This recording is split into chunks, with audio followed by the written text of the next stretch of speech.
sapa dik bangir ya duweku lambe tipis wek sapa dik lambe tipis ya duweku janggut nyapis wek sapa dik janggut nyapis ya duweku iki piye wek sapa mestine ana sing duwe wek sapa mestine ana sing duwe wek sapa mestine ana sing duwe wek sapa mestine ana sing duwe.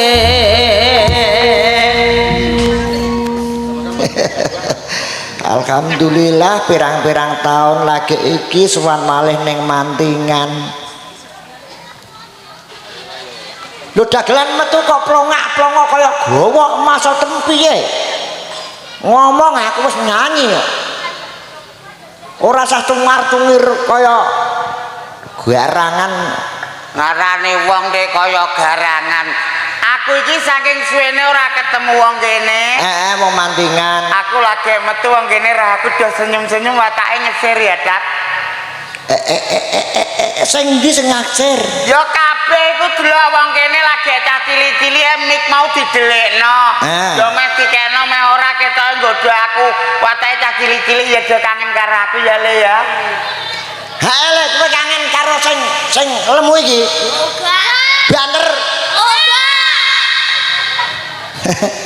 Lapo dek keplok-keplok. Wong ancen wis suwi ora tau tok kene elingku biyen iki ning arep bali desa. Saiki krida carita wajah baru nek masalah pemaine ya ajeg. Iya. Dagelane jajeg. Aku ngawang wong kene dhewe wong kene tambah ayu-ayu asam kok. Kok iso iku lho? Iki ndelok ketoprak iso kaya pengajian do kudungan kabeh. Sing tak gumune sing lenggah jejer niki kok putri sedaya nggih. Ha iya sing lanang gak ana ngene iki kebangetan tok. Kok iso? Sing lanang kondo nek sawah sing wedok do ndelok ketoprak. Kok nemen leh yuyu. Lapo? Menawa sing uleman iki wong wedok tok menawa. Ha ya mbah jenenge apa meneh iki suwaning daleme Bapak Juwadi. Dalam rangka walimatut tasmiyah nggih. Ya wis pokoke puputan ngono daya kepenak. Sing wedok ketok ayu-ayu, sing uleman kaya wong wedok entek. Aku ngene kok mbayangno. Mulai mlaku ketok kono mau nek ning sawah isine wong lanang tok. Bareng tok ngarep panggung isine wong wedok tok. Rekoso meneh ya wong kene. Nek kok rekoso iki? Bathik ora iku. Sing wedok do wedakan nganggo klambi api-api. Lho, sing lanang do mluku nek kono nek Tegalan mau mergo udan pirang-pirang dina. Sik keneng apa sing ndelok ketoprak sing nonton ketoprak dek wong wedok ora wong lanang. Bape? Lho nak ibu-ibu ning dinggon tetep nak sing ndelok wong lanang sing irit ya wong wedok. Kok iso? Contone nak apa mau wong lanang kon ndelok ketoprak sangune wae 50.000, rokoke 2 bungkus, kopine 3 gelas. Ora iso. Jajal ibu-ibu ndelok ora nggawa apa-apa. Kula ora nggawa apa-apa iku wong wedok-wedok malah tambah boros. Kok iso boros? Sekingkere wis pira? Alah. Wedake lali top. Apa? Sing larang iku? Apa jenenge? Latulit. Latulit. Nah. Iya. Wong lanang paling modal rokoke rokok tenor. Lah nek wong wedok? Wong wedok sekingkare tok wis regane ora karu-karuan.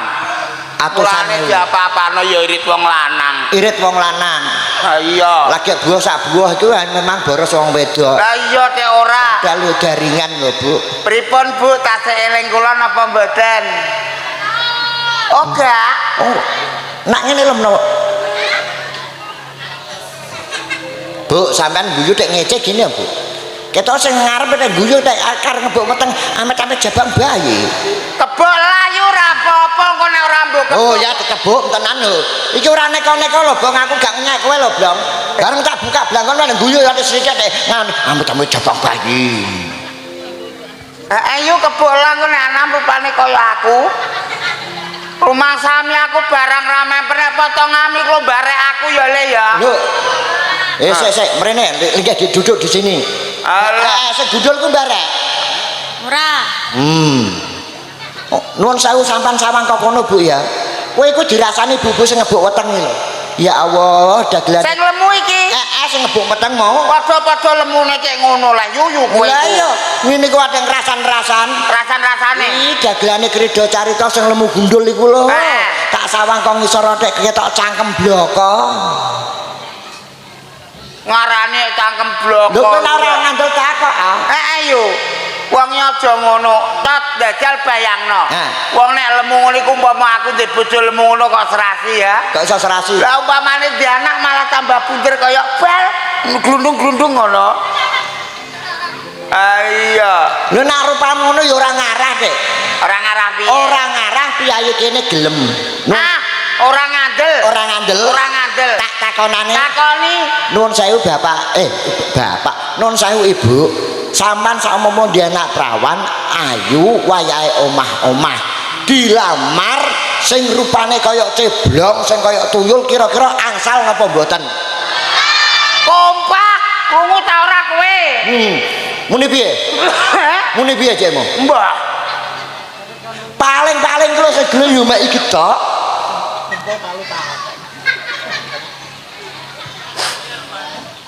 Ora tata. Kowe gak krungu saking e. Piye? Mau muni piye? Nun sewu saumpama sampean di anak wedok dilamar rupane sing kaya ceblong wis ah irunge pesek mripate mondol lambene jeber kira-kira angsal napa mboten? Sing ditakoki sing di anak sing jawab kowe lah, Nduk. Kowe di anak piye? Alah, Dungu kok bengem. Lah iya. Iya. Mboten. Lah iya mboten ora entuk. Lah iya. Aku ya mau padha ae. Mah dadi mantune wong mantingan. Kok iso mau dadi mantun wong mantingan? Alah, paling aku mau dadi mantune wong kene ya paling kon ngarit ae kok. Lah aku ora iso ngarit lho, Pak. Aja ngono. Ora krana iku moe ana alasane. Moe iku ana alasane. Lho ya sing elik metu yu. Lho aku iki rumah saku wis elik kok calor iki tambah nemen ya yu ya. Kok tambah ganteng piye lah yu? Delok gayu delok rupae ora antara menungso. Raya kocar-kacir. Amit-amit jabang bayi, Ibu, terutama Bu Ulin Nafiah dikebuk nggih Bu nggih. Kenapa lho kok ngebuk wis bar lahiran? Bar lahiran ra apa-apa, wong sapa ngerti sop apen duwe nes kok. Ben supaya ora nurun blekok moncrot ngene iki. Ya aku ke rumah sakit paling manis kok iso barani kok blekok moncrot. Manis ana disawang kok sedotan. Lah yo ngene kok ngaku manis yo Kang. Manis iki manis bagian apane lho jajal. Wis rupa weh ya Gusti blok-blok. Rupa kok remuk wonge rumah sakit umum apa bensin umum kok rupa ora umum lho. Gak apa-apa ya, Le. Penting seger kewarasan. Wong seger kewarasan nek rupamu elek niku dinyeki wong kene. Oh wong kene roh rupane ngebuk weteng. Semongko lambemu ae klamuti ngono apa piye. Tapi iki mau nganu kok cara sampean iki ora ketang yo ora diakoni manis lah. Wong kene yo wis ana rasan-rasan. Ora ngrasani Sus. Nek dagelane Mas Encus karo Mas Gatot ke wis umum. Nah Mas Ceblong ki lho rupane ra umum. Sebabe? Loh rai sarai kok cangkem-cangkem tok ki. Jabang bayi. Kira-kira sih lambene iso disewa apa ora ya? Apa disewa? Apa disileh Ya kira-kira? Allah. Lambetku apa disileh? Saking manise. Iya kowe. Saking maceme. Ora. Ame dinggo apa? Ame dinggo ngerok teletong jare. Wong kok senengane ngono. Mbok gawe iki nek iso ayo do sing rukun karo Betul Mas. kancane. Rukun karo kancane. Lho tak sawang mau kok mburi tak ingetno kok sampean kok dora rukun mah direbut. Ayo. Ya ora ndene ngaku-ngaku barek dek. Wong iku mbok ngelingi laku jantrane wong urip iku eling Purwodok Sina. Lah, Kaya keluarga besar Pak Suhadi. ya. Nganakno syukuran. Syukuran iki mergo apa nyukuri apa paweweh saha rahmating Gusti. Oh ngono. Awujud putra kinasih. Nah, duwe anak Mas. disyukuri. Kowe nek umat yang meletik lah iso omong ngono barang. Meletik oh di ibar totol di pitik. Jajal ibu sing kagungan dalem sing ndi jajal. Ayo. Lu. Ayo blok ndi kowe ra? Ayo. Kowe iku lho kok iso. Ndi? Ya tetep roh. Ayo. Bu Uli Nafiah. Eleh. Ayo. Uli Nafiah lho. Apa? Oh ya. Oh ya.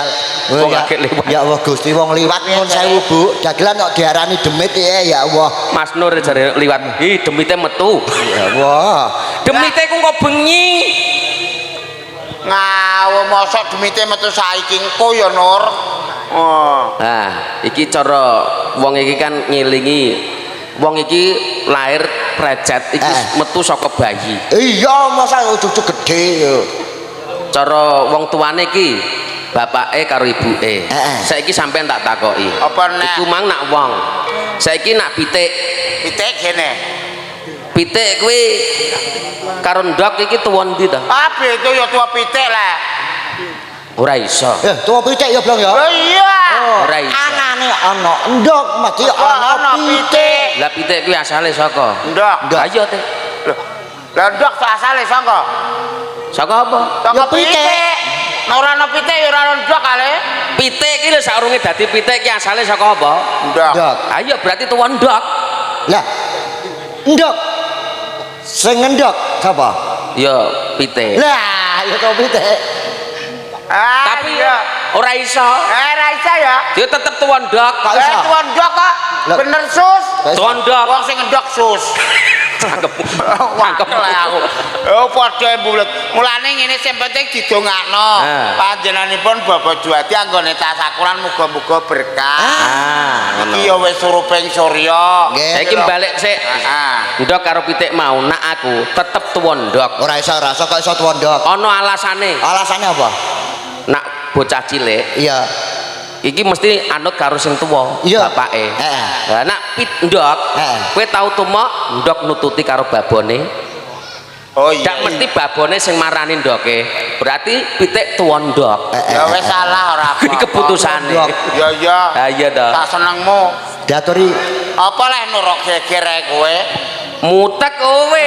iki iki ndoke ning kene wis. Lah kok mutek kowe. Iku lha apa iku? Ndoke wis disunggi. Lha kan kaya ndok bar digodhog. Sirahe saking mutek. Ayo ditakoni dari Panglipur. ibu-ibu. Wis ngumpul kabeh. Nggih, ibu-ibu wonten pamundutan tembang mboten ibu-ibu?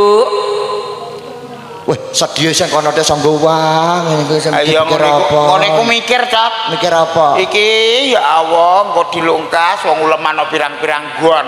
Ngene iki kok ora trimo nimbal ping pisan ping pindho. Aja kuwatir, Bu. Sing penting sampean anggere duwe ndok aman. Netes dadi pitik didol kena nggo buah. Ngono ya. Iya. Ayo, Lah kowe duwe ndok apa ora kira-kira? Aku ndokku pirang-pirang. Jajal delok. Ndok pitik maksudnya. Ndok pitik. Diatur Panglipur. Nggih. Heeh. Ya apa sih?